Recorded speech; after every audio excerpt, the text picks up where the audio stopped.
Hey everybody, this is Hal for Stalking the Wild Auto Harp here at Daigle Auto Harps in sunny, yes, partly sunny, SeaTac, Washington. We have high hopes of spring coming one day. It's May 3rd and it's still rainy here most of the time. So we're hoping that spring is going to come one day. Can we talk? Can you and I talk? How long have we known each other? Have I ever steered you wrong? Today I want to talk about learning another instrument. I am addicted to learning instruments, new instruments. And I'm a big advocate if you are a musical specialist and you spend all your time hanging out on one instrument and using one set of body motions and thinking about music in one way. I highly recommend learning a second, a third, a fourth, a fifth instrument. Not all at once, but gradually add another one in. And I say this for lots and lots of reasons. First of all, music learning is cumulative.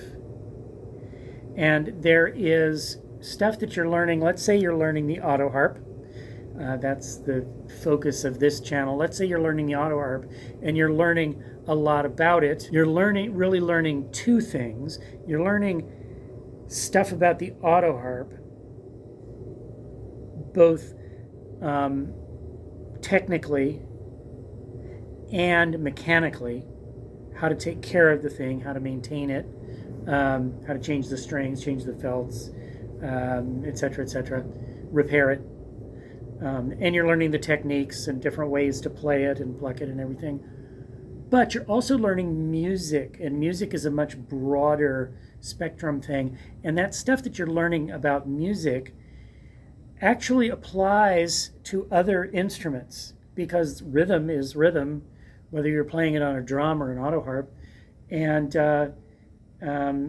musical scales are scales no matter what instrument you play them on. And so there's less to learn when you learn your second instrument. And the other thing is that when you learn a second instrument, there are things that you learn over there. There are aha moments that you have over there that you then bring back over here to the first instrument, and so on and so on.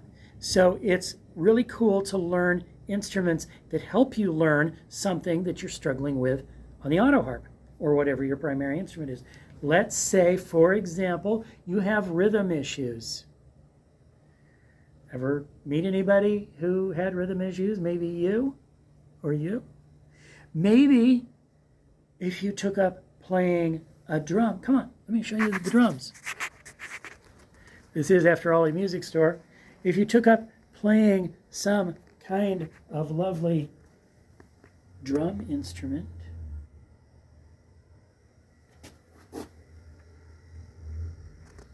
maybe you could focus in on rhythm and learning about rhythm without all those other things to think about. And you would then come back to your auto harp land or whatever other instruments you were learning, and you would find that you had improved rhythmically, because rhythm is rhythm no matter what instrument you do it on. Let's say you're learning melody and you want to learn more about scales and things like that. So you decide to take up a melody instrument, maybe an instrument that only plays melody, like simple system flutes, ladies and gentlemen. Come in all shapes and sizes and ethnicities, and they are wonderful. And this is another example of something that that's really cool, is because musical instruments share their physics with each other. The rules are the same in playing all of these different simple system flutes, and there are many, many more in the world. Simple system because they don't have keys on them. They're just holes in the tube. This is the one that I started with, not this very one, but just like this. This is a soprano recorder. A lot of people think, oh, a recorder, that's a toy. You know what? No. Go Google Vivaldi recorder and listen to some Vivaldi recorder concertos, or go listen to Bach's Fourth Brandenburg Concerto.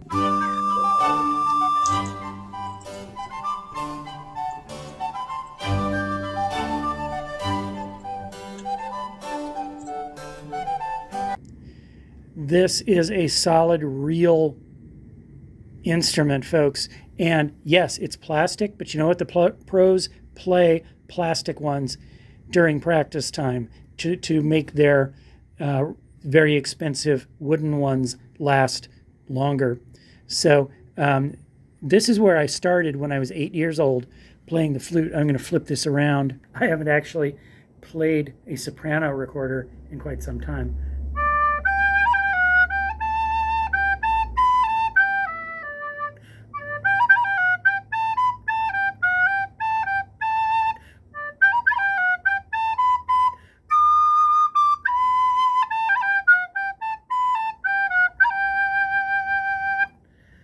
It started there, and I used to make little improvisations.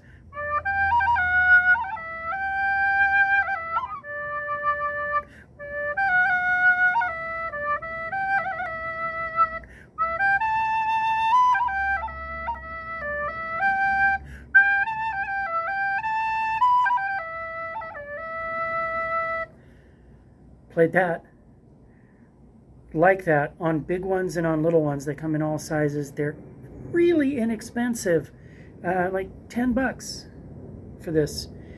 Learn to play simple system flutes. They're amazing. I played recorder for 20 years, and then one day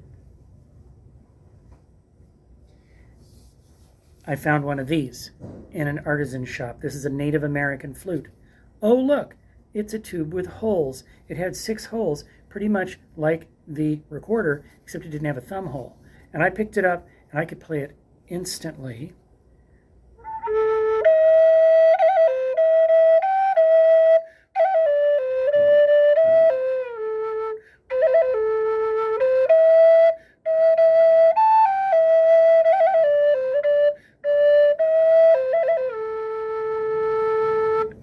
Because I was simple system flute trained and its rules crossed over.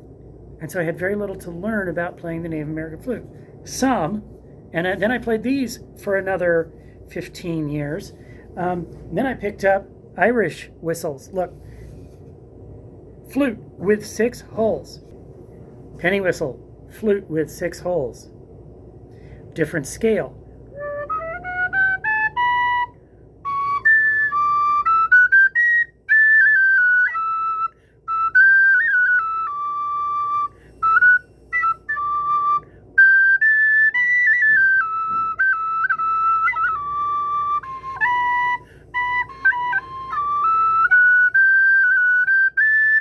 I am terrible, but I'm loving it. Gradually picking this up, and it's a lot faster because I've played those other flutes for almost 40 years. So this one is going really fast, and because I can do this one, I can do this one. This is a low whistle. This is an Irish whistle that is a low whistle.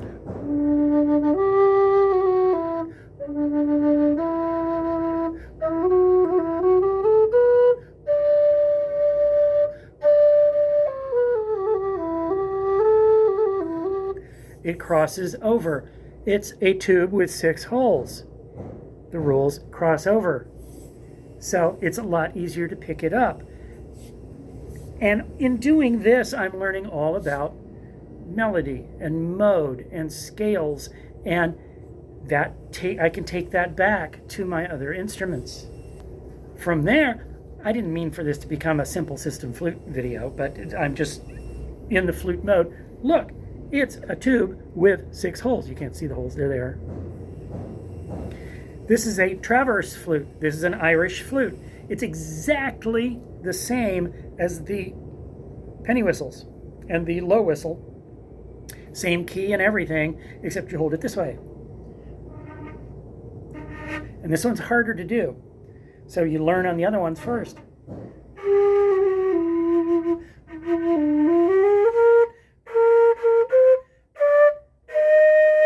And am I afraid to share that with you? No, because I'm learning. This is the hardest of the simple system flutes because it's a traverse flute. But if you get this one down after getting one of those other ones down, then you can move on to a concert flute with the keys on it. And then the sky's the limit, what you can do with those. So simple system flutes, ladies and gentlemen, learn simple. I forgot to show you the flutophone.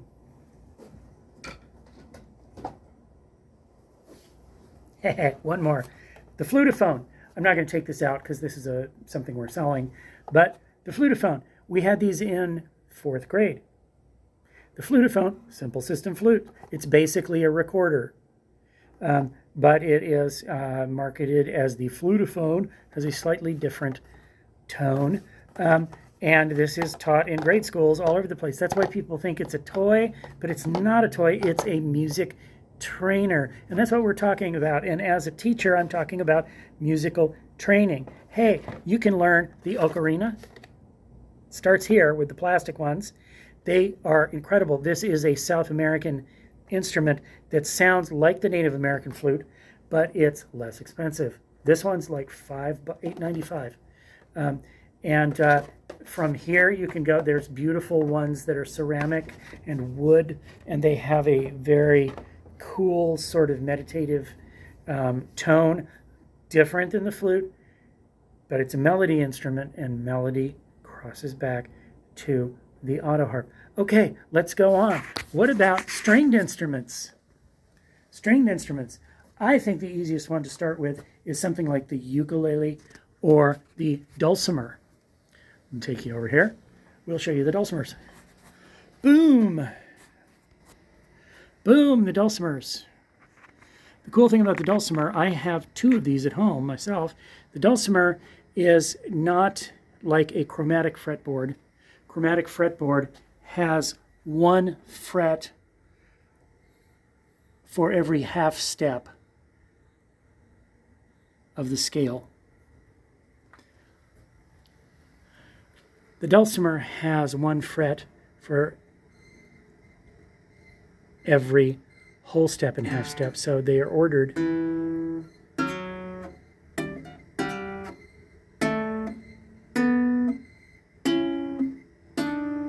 so they help you make the scales. They're a lot easier to play than a full chromatic fretboard. So there's the dulcimer, 3 strings. This one has 4 because the double. I'm not going to take those down and play them. I've got 2 at home. Maybe I'll make a video one day. Ukuleles. Ukulele is an easy fretted instrument to pick up because, number one, the strings, that's right, these are strings right here. I remembered the name. The strings are nylon, so they're soft on your fingers. They're also wider spaced than a guitar, so it's easier to get your fingers in and around them. They're lightweight and they're inexpensive. Oh my goodness. That is totally reasonable. I might just get another one. I have a uke at home. They come in 4 sizes. 4 sizes. You got the soprano. You got the concert. Here's a concert. It's just a little bit bigger. Tuned the same way. That's a beauty. You got your tenor, which is bigger still.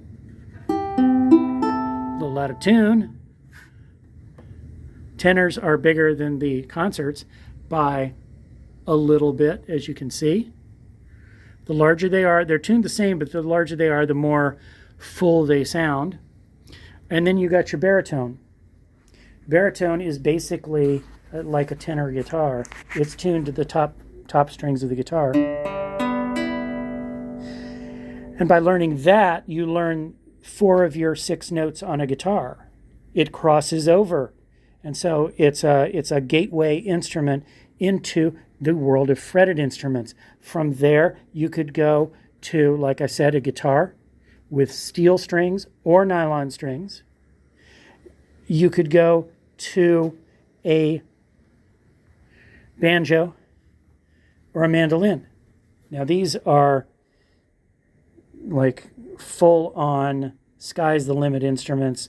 From the mandolin you can go to violin because it's tuned like a violin, 4 strings, and well, these have 8, but they're doubles. I just tuned that one.